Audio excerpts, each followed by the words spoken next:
A tale of two rallies. Coloradans making their voices heard at the state capitol this weekend. One rally supporting Israel and one supporting Palestine.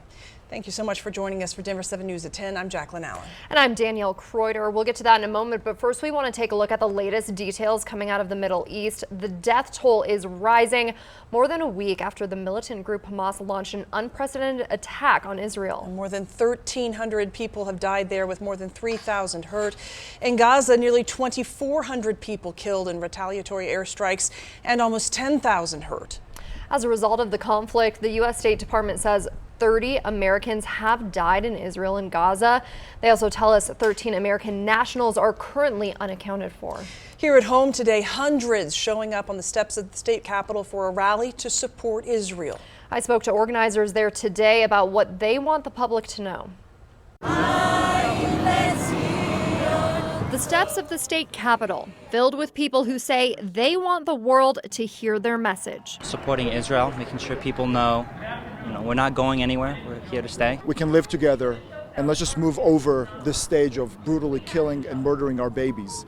It's just, we're not going to go away. Families are still reeling after Hamas's attack on Israel last week. At least 1,200 Israelis were killed. More than 100 have been taken hostage.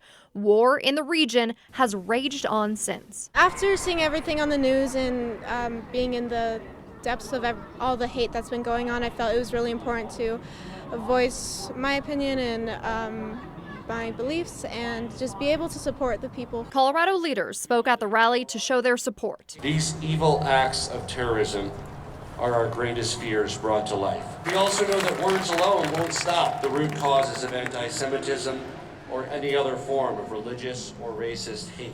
Local federal lawmakers announcing they will advocate for supply and aid for Israel. Seeing here all the politicians and the reps in Colorado, that is very heartwarming. We at least feel that people who share our own values of life, freedom, they're with us. And the most important place in the world to be with us right now is the U.S.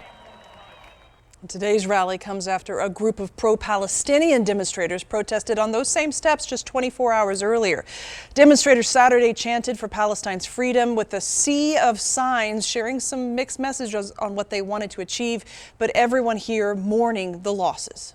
I would ask that Colorado politicians who have been so vocal about their support for Israel give time for Palestinians to explain our side and hold space for us, because there are a lot of us here, as you can see.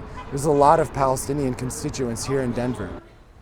Meanwhile, the Denver Democratic Socialists of America are facing criticism tonight from progressive lawmakers they've endorsed.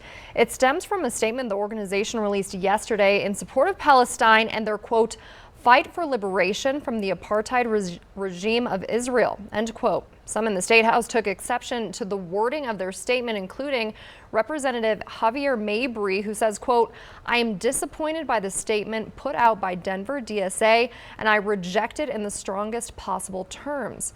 Representative Lorena Garcia also weighing in, saying, quote, violence is exploitation and oppression, and all violence should be rejected. Many people across the country are concerned about the humanitarian impact on this war on both sides. That includes President Biden. In a social media post, he says it's important to remember the innocent civilians caught in the middle of it all, especially in Palestine. He goes on to say, quote, Palestinians had nothing to do with Hamas's appalling attacks and are suffering as a result of them.